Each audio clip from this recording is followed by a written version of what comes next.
నాకు ఆవిడంటే చాలా ఇష్టం. నా ఊహ తెలిసినప్పటి నుంచి ఆ తల్లిగారి పాటలు వింటూనే పెరిగాను. ఆ తల్లిగారు అంటే నాకు మా అమ్మ నాకు ఎంత ప్రాణమో ఆ తల్లి అంటే నాకు అంత ప్రాణం. ఆవిడ అనుకరించేటప్పుడు ఒకసారి చూసుకునేవాడిని అనమాట. ఈ తల్లిలో ఒకసారి మనం చేసుకుంటే బాగుంటుంది. అది భగవంతుడి దయ వల్ల ఆదరణ పొందాను. అందుకు అందరికీ ధన్యవాదాలు చెప్పుకుంటున్నాను. ఇప్పుడు మీకు ఒక 40 ఉన్నాయా? వయసుదే ఉంది లేండి, తాడి చెట్టుకు వచ్చింది, నాకు వచ్చింది. చెప్పకూడదు కొన్ని కదా.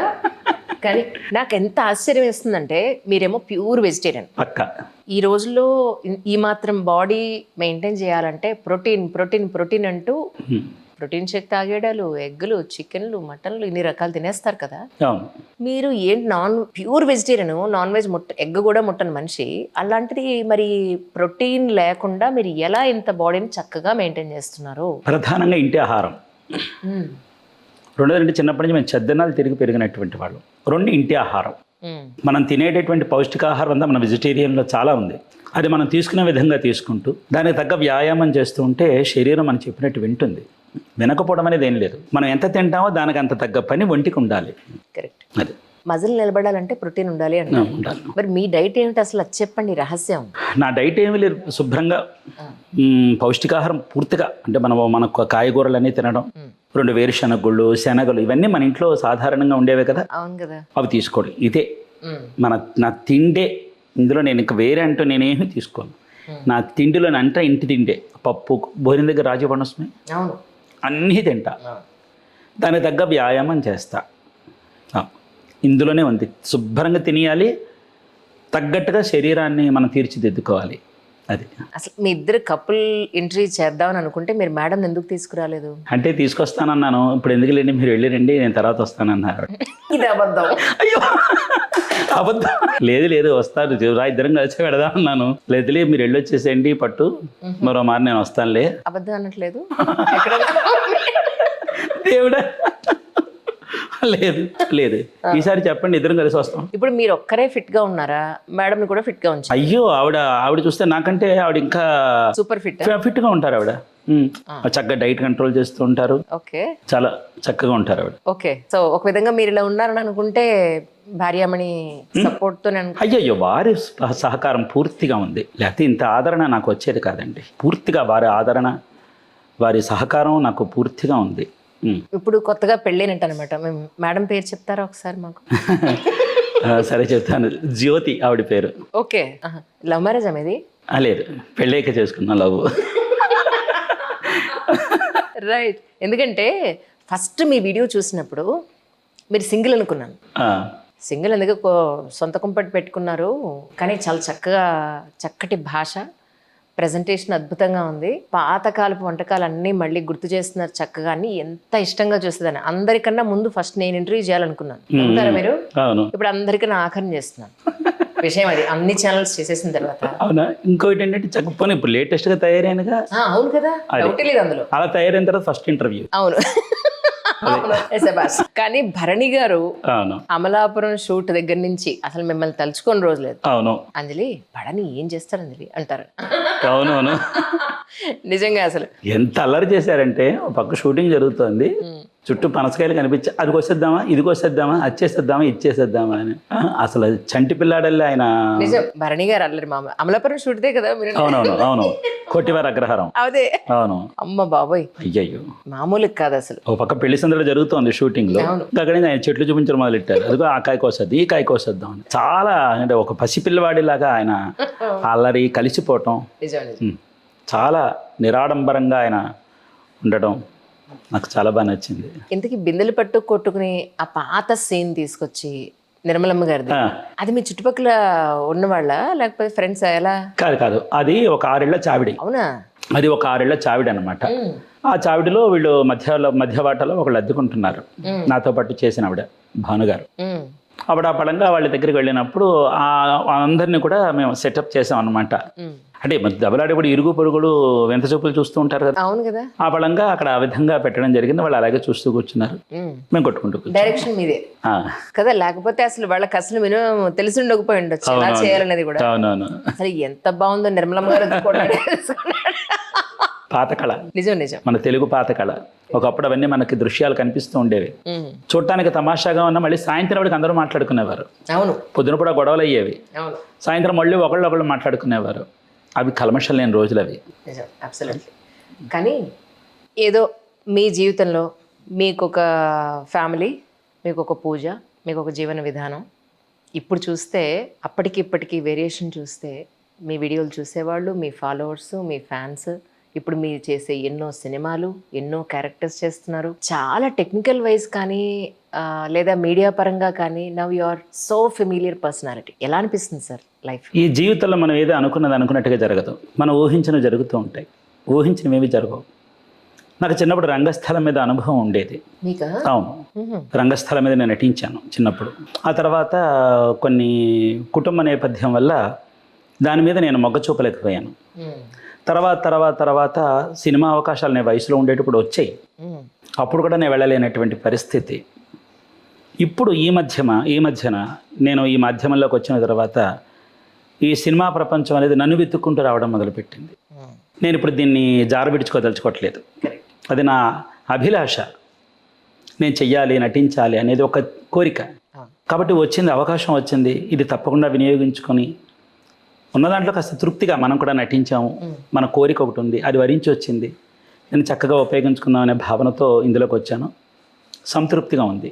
భిన్నమైన పాత్రలు, భిన్నమైన వ్యక్తులు, ఎంతో అనుభవం కలిగినటువంటి నటీనటులతో వర్క్ చేస్తున్నప్పుడు నేర్చుకునేటటువంటి అంశాలు చాలా ఉన్నాయి, తెలుసుకోవాల్సినటువంటి విషయాలు చాలా ఉన్నాయి, ఆత్మీయత చాలా పొందుతున్నాను అన్నమాట.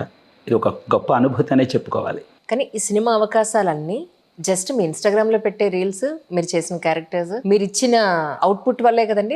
అంతేనండి, అంతే ముమ్మాటిగా నేనే ఆశ్చర్యపోయానమ్మా. ఎందుకంటే సినిమా ప్రపంచంలోకి వెళ్ళాలంటే బాగా తెలిసిన వారు ఉండాలి, లేదా అనుభవం ఉండాలి, ఏవో చెప్తూ ఉంటారు.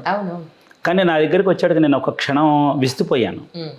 నిజమేనా మీకు విషయం తెలిసిన, నాకు వచ్చిన first character villain character. First villain character అండి అది. నేను ఆ దర్శకుడిని అడిగాను, నాలో అంటే నేను నాకు ఇష్టం, నాకు నెగిటివ్ రోల్స్ చేయాలంటే చాలా ఇష్టం నాకు. కానీ నేను ఆ క్యారెక్టర్లో నప్పుతానని ఆ దర్శకుడికి ఏ విధంగా మరి గోచరించిందో నాకు తెలియదు.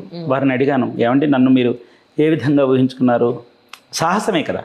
అప్పటిదాకా నేను ముడి వేసుకుని బొట్లు పెట్టుకుని ఈ విధంగా ఉన్నవాడిని నన్ను విలన్గా చూపించాలంటే ఆయనకి ఎంతో సాహసం అయి ఉండాలి. నా మీద నమ్మకంతో అడిగితే లేదు, ఇది మీరు చేయగలరు, మీ మీద నాకు ఆ నమ్మకం ఉంది, మీరు చేస్తారు, రండి అన్నారంతే.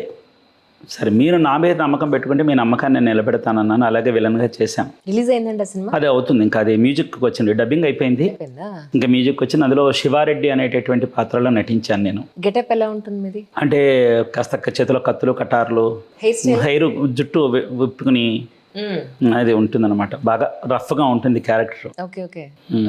అందులో అదంతా ఉంటుంది, గడ్డం మీసం ఉండి జుట్టు అంతా విప్పుకుని. అది నోట్ చేసుకుంటున్నారా? ఫస్ట్ సినిమా ఇది, ఇప్పటివరకు ఎన్ని సినిమాలు చేశాను? చాలా చేశాను. అన్ని భిన్నంగా వచ్చాయి. ఒకటి లంకాపురి అనేటువంటి ఫస్ట్ సినిమా లంకాపురి, అందులో శివారెడ్డి పాత్ర నాది. రెండవది వచ్చి ఈ మధ్య ఇంకా రాబోతోంది, అది స్వీట్ 60 అని, అందులో నేను కథానాయకుడిగా చేశాను. ఆ కథలో నేను కథానాయకుడిని అనమాట. ఓకే, మీ పక్కన కథానాయకులుగా ఎవరు చేశారు? హైకోర్టు శ్రీలక్ష్మి గారు అని చెప్పి, హైదరాబాద్ వాస్తవ్యురాలు, వారు చేశారనమాట. మేమిద్దరం అందులో కథానాయికగా మేము చేసాం. డబ్బింగ్ అంతా అయిపోయింది, ఇప్పుడు మ్యూజిక్ కూడా అయిపోతుంది. బహుశా అది ఒక వారం 10 రోజుల్లో అది రిలీజ్ అవ్వడానికి సిద్ధంగా ఉందని మాట విన్నాను నిన్న. ఇంకా మూడోది ఏంటంటే కోటివారి అగ్రహారంలో మనం కలిసి చేసాం కదా, బంగారు మురుగు, అది కూడా ఇంకా రిలీజ్కి సిద్ధంగా ఉంది. 3 అయిపోయింది. వెబ్ సిరీస్ చేస్తున్నాను విన్నానండి. వెబ్ సిరీస్ చేయట్లేదు? చేస్తున్నాను. ఇప్పుడు 4వది ఏంటంటే ఇప్పుడు మొదలు పెట్టారు. అందులో నేను సంగీతం మాస్టర్గా, ఒక అమ్మాయికి తండ్రిగా, నేను ఒక సంగీతం మాస్టర్గా అందులో నేను నటించాను. 80% పిక్చర్ దర్శకత్వం అయింది, ఇంకొక 20% ఉంది. ఇప్పుడు మళ్ళీ 5వ ప్రాజెక్ట్ చేస్తున్నాను. అది ఇప్పుడు మననే ఇప్పుడు షూటింగ్లోనే ఉన్నాను. ఇప్పుడు నడుస్తుంది షూటింగ్. అది ఇక్కడ హైదరాబాద్లో కొంత, మా రాజమండ్రిలో కొంత అది నడుస్తుంది అనమాట. అందులో ద్విపాత్రాభినయం అది. మీరా? అమ్మ బాబాయ్, ద్విపాత్రాభినయం చేస్తున్నాను. పాత్రలు ఏమిటో? ఒకటి ఒక తల్లి కొడుకు, తల్లిని నేనే, కొడుకుని నేనే. అయితే రెండో కమల్ హాసన్ దిగారండి మాకు. తల్లిని నేనే, కొడుకుని నేనే. ఇప్పుడు కొడుకు పాత్ర అయిందనమాట. చాలా చాలా సున్నితమైనటువంటి అంశంతో ఈ చిత్రం వాళ్ళు తీస్తున్నారు. వెబ్ సిరీస్, షార్ట్ మూవీ అనుకుంటా, అది తీస్తున్నారు వారు. ఇప్పుడు కొడుకుగా నా పాత్ర ఇక్కడ అయింది. ఇక మిగతా అంశం ఏంటంటే రాజమండ్రి వెళ్ళిన తర్వాత అక్కడ తల్లిగా నేను పాత్ర చేయాలి. చూడండి, అది కూడా నేను నటించినటువంటి కేబీ సుందరాంబాళ్ గారుగా, నిర్మలమ్మ గారుగా, ఎస్ జానకమ్మ గారు లాగా, వీళ్ళందరిలాగా నేను చేసి ఉన్నాను. ఫీమేల్ క్యారెక్టర్స్ చేసి ఉన్నాను. అది దృష్టిలో పెట్టుకుని వారు నన్ను వచ్చారన్నమాట. నేను అన్నాను, ఫీమేల్ ఎవరైనా పెట్టుకోవచ్చు కదా. లేదు, ఈ పిక్చర్కి మీరైతే న్యాయం చేస్తారు, నాకు ఎందుకో మిమ్మల్ని నేను ఈ ద్విపాత్రాభినయంలో ఈ విధంగా చూడాలని కోరుకుంటున్నాను అన్నారు. అది కూడా ఒక సాహసమే కదండి. ఏంటి మీరు ఇలా వేసుకుని అక్కడ కూర్చుని బామ్మగారు లాగా మీ మేనల్లుడు ఎవరో వచ్చారని చెప్పి అవునవును, చేసిన దత్తు వీడియో. ఆ, అగ్రహారం పడికట్టు. అవును, అసలు అది మీరు మీలో ఒక లేడీనే చూస్తాను తప్ప మిమ్మల్ని చూడు అందులో. అవునవును, అంత అసలు అవునండి. ఒకటండి, ఎప్పుడైనా మనం పాత్ర చేసామంటే పాత్రను అపహాస్యం చేయకూడదండి. అవును, చేయకూడదండి. మనం న్యాయం చేయగలిగితే, దాన్ని మెప్పు పొందించగలిగితేనే ఆ పాత్రను ముట్టుకోవాలి. మన వల్ల అది అపహాస్యం కాకుండా ఉంటే బాగుంటుందని నా యొక్క వ్యక్తిగత అభిప్రాయం. అది కరెక్ట్ కరెక్ట్. అని నేను అలాగే చేశానండి. నేను ధూమావతి అమ్మవారిగా వేశాను, దశమహావిద్యలో ధూమావతి అమ్మవారి పాత్ర వేశాను. నిర్మలమ్మ గారు చేశాను. జానకమ్మ గారు అయితే కోకొల్లలుగా చేశాను. సూర్యకాంతమ్మ గారు చేశాను. కేబీ సుందరాంబాళ్ గారని తమిళనాట, ఆవిడ సుప్రసిద్ధ సంగీత గాయకురాలు వారు. అలాగే సినిమా నటి, పాత సినిమా నటి బెంగళూరు రమణి అమ్మన్ గారు, వీళ్ళందరూ. నిర్మలమ్మ గారు అయితే బోడి చేశారు. ఇవన్నీ చూసి ఆ దర్శకుడు నన్ను ఏడాది నుంచి, అబ్బాయి ఇది మీరే చేయాలి, ఇది మీరైతేనే చేస్తారు, నేను మిమ్మల్ని ఆ విధంగా ఊహించుకున్నాను, ఈ తల్లి కొడుకు పాత్రలో మీరు చేయగలుగుతారని. పాపం అబ్బాయి ఆ విధంగానే ఏడాది నుంచి చేసి ఇప్పుడు మన పిక్చర్ ఇప్పుడు స్టార్ట్ చేశాడు. ఇప్పుడు ఆ షూటింగ్ నుంచి వచ్చాను అనమాట. Okay okay. కరెక్ట్గా 3 ఏళ్ల క్రితం రాజమండ్రిలో నాకు తెలిసింది ఆయన, అంజలి గారు మీరు ఇన్ని చేస్తే బాగుంటుందని మీ visiting card yellow and green colour combination లో ఉంటుంది, ఆ కార్డ్ నాకు పంపించారు. రాజమండ్రి వచ్చినప్పుడు చేస్తానండి, ఆయన రమ్మండం, ఒక్క షూటింగ్ కోసం పిలిస్తే ఏం బాగుంటుంది, ఇంత దూరం ఎక్స్పెండిచర్, టైము, ఎనర్జీ ఇంత వేస్ట్ చేసుకోవాలి ఆయన, నేను వచ్చినప్పుడు చేస్తాను అన్నాను. తీరా చూస్తే అక్కడ కనిపించే, ఇక్కడ కనిపించే, అయ్యో వీళ్ళని తగలయ్యా, వీళ్ళందరూ చేసేసారు. అసలు ఫస్ట్ నేను కదా ఇంట్రడ్యూస్ చేద్దాం అనుకున్నది, అందరూ చేస్తారు అని అనుకుంటే తీరా చూస్తే మనం అక్కడ షూటింగ్లో కలవడం, ఇప్పుడన్నా చేయాలి, కనీసం లేటెస్ట్గా చేయాలని అసలు అనుకున్నాను అనమాట. మీ ఆల్మోస్ట్ 3-4 ఇయర్స్ నుంచే ఆయన చెప్పడానికి ముందు నుంచే నేను మీ వీడియోలు ఫాలో అవుతున్నాను. మీకు కనిపించి ఫస్ట్ నేను చూసినది ఏంటి అని అంటే ముక్కల పులుసు. ఆ రోజు నేను చూసి వెంటనే సబ్స్క్రైబ్ కొట్టి లైక్ కొట్టాను. ఆ తర్వాత సంవత్సరానికి ఆయన నాకు విజిటింగ్ కార్డ్ పంపించారు, ఇది చేస్తే బాగుంటుంది, చాలా అద్భుతంగా మాట్లాడుతున్నారు, చాలా బాగా చేస్తున్నారు అని చెప్పాను. కానీ మీకున్న ప్లస్ పాయింట్ ఏంటంటే, మీరు నిర్మలమ్మ గారిది వేసినా, మీరు స్లీవ్లెస్ వేసి పిలకగట్టి జిమ్లో వీడియో పెట్టినా, లేదా ఒక మంచి రొమాంటిక్ సాంగ్కి చక్కటి ఎక్స్ప్రెషన్ ఇచ్చినా, ఎవ్వరూ కూడా కించిత్ తప్పుగా అన్న మాట లేదు. కింద కమెంట్ సెషన్లో కూడా ఎవ్వరూ కూడా చులకనగా మాట్లాడడం కానీ, అగౌరవంగా మాట్లాడడం కానీ లేదు. అది మీకు చాలా అదృష్టం. ఎవరైనా గబుక్కుని ఏదైనా పెడితే ఆ వీడియో అనేవాళ్ళే ఎక్కువ ఈ రోజుల్లో. అలాంటిది నాట్ ఈవెన్ 0.1% మిమ్మల్ని హేళనగా పెట్టిన కమెంట్ లేదమ్మా. ఆశ్చర్యం అనిపించింది. అది మాత్రం వాస్తవం. ఎందుకంటే ఆ విషయంలో నేను నా అభిమానులందరికీ నేను ధన్యవాదాలు చెప్పాలి. నన్ను వాళ్ళు ఒక అభిమానిగా చూడరమ్మా, నన్ను వాళ్ళ ఒక కుటుంబీకుడిగా చూస్తారు. వాళ్ళ నాన్నగానో, పెదనాన్నగానో, తాతగారుగానో, అన్నయ్య గానో, మావయ్య గానో, ఈ విధంగానే వాళ్ళు చూస్తారు. అందరికీ వాళ్ళ ఒక కుటుంబీకుడిని అయిపోయాను అనమాట. ఈయన మా నాన్న ఈ రోజు ఆనందంగా ఉన్నాడు, మా నాన్న ఇలా ఆనందంగా ఉంటే చాలా అనుకునే వాళ్ళు ఎక్కువ ఉన్నారు. నేను ఎందుకు అడిగానంటే, సివిల్ సర్వీసెస్కి ఇలా అటైర్ లేకపోతే బాగుండదని 8 ఏళ్ల క్రితం నేను ఇలా మొదలు పెట్టాను. ఐఏఎస్, ఐపీఎస్, ఐఆర్ఎస్, ఐఎఫ్ఎస్ ఆఫీసర్స్తో ఇంటర్వ్యూస్ ఉంటే కొంచెం వాళ్ళకి డిగ్నిఫైడ్గా చేయాలి కదా, అందుకని చెప్పి. ఈరోజు నేను స్లీవ్లెస్ వేసిన, అంజలి గారు మీరు ఈరోజు ఇలా స్లీవ్లెస్ వేసుకుంటారని నేను అనుకోలేదండి, ఇలా కనిపించి మాకు మీ మీద ఉన్న వాల్యూ తగ్గించేలా చేసుకోకండి అని ఎన్ని నెగటివ్ కమెంట్స్. నేను స్లీవ్లెస్ వేస్తేనే. అలాంటిది మిమ్మల్ని ఎంత బాగా ఓన్ చేసుకున్నారంటే, అంటే నేను మేల్ టు ఫీమేల్ నేను కంపేర్ చేస్తున్నాను, మీ అంత గొప్ప వ్యక్తిని నేను అయ్యో కాకపోవచ్చు కాక, ఆ మాట అన్నది. కానీ నేను ఏమంటున్నా అంటే మిమ్మల్ని ఎంత అడాప్ట్ చేసుకున్నారంటే మీరు చెప్పినట్టు ఈ రోజు నేను హ్యాపీగా ఉన్నారబ్బా, ఎప్పటికీ నేను ఇలా సంతోషంగానే ఉండాలి అనేటువంటి గొప్ప అభిమానాన్ని మీరు సంపాదించారు ఈ రోజు కదా. నే మూలధనం, ఆ, అభిమానులు నా మూలధనం అమ్మా, నిజం అది మాత్రం వాస్తవం. నిజం. ఎందుకంటే వాళ్ళతో నాకు ఎంత అనుబంధం ఏర్పడిపోయిందంటే, చాలా మానసిక క్షోభను అనుభవిస్తున్న తరుణంలో నన్ను ఎవరైనా పలకరించే వాళ్ళు ఉంటే బాగుండు. ఎందుకంటే ఆ పలకరింపు మనిషికి కొన్నంత అండ. అవునండి. ఆ సమయంలో నేను టిక్ టాక్ చేస్తున్నప్పుడు చాలా వేదనతో ఉండేది నా హృదయం. పైకి తెలిసేవాడిని కాదు, లోపల అంటే మనం ఒక నిమిషం కనిపించే రీల్లో అందరికీ మనం ఎంటర్టైన్ చేయాలి, ఆ విధంగా ఉంది. కానీ అందరూ పలకరింపు, నేను ఏడిస్తే వాళ్ళు తట్టుకోలేరు, నేను నవ్వితే వాళ్ళు పొంగిపోతారనమాట. ఈరోజు మా నాన్న నవ్వాడు, ఈరోజు మా నాన్న ఆనందంగా ఉన్నాడు, మా అన్నయ్య నవ్వుతూ ఉన్నాడు, మా బాబాయ్ ఆనందంగా ఉన్నాడు, మా తాత సంతోషం, అంటే నా సంతోషాన్ని వాళ్ళు కోరుకుంటున్నారు. నేనంటే వాళ్ళ కుటుంబీకుని, ఆ కుటుంబంలో ఏంటంటే నా మనిషి సంతోషంగా ఉన్నాడు ఇవాళ, పోలే ఈ విధంగా ఆనందంగా ఉండని, బతికిన వాళ్ళు ఈ విధంగా ఆనందంగా బతుకు అని నన్ను వాళ్ళు మనస్ఫూర్తిగా కోరుకుంటారు నా అభిమానులు, నిజం నిజం నా కుటుంబీకులు. నిజం.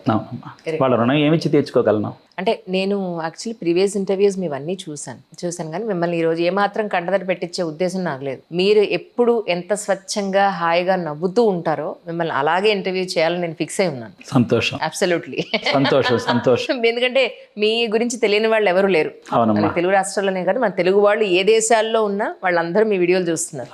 ఏంటి మీ ఛానల్ సబ్స్క్రిప్షన్ మామూలుగా ఉందనుకున్నారా? ఒక పెద్ద యూట్యూబ్ ఛానల్కి కాంపిటీషన్ వస్తుంది మీద. ఈ షూటింగ్స్ వల్ల ఏమన్నా వీడియోలు ఏమన్నా లేట్ అవుతున్నాయండి? అవుతున్నాయి కదా, అవుతున్నాయి.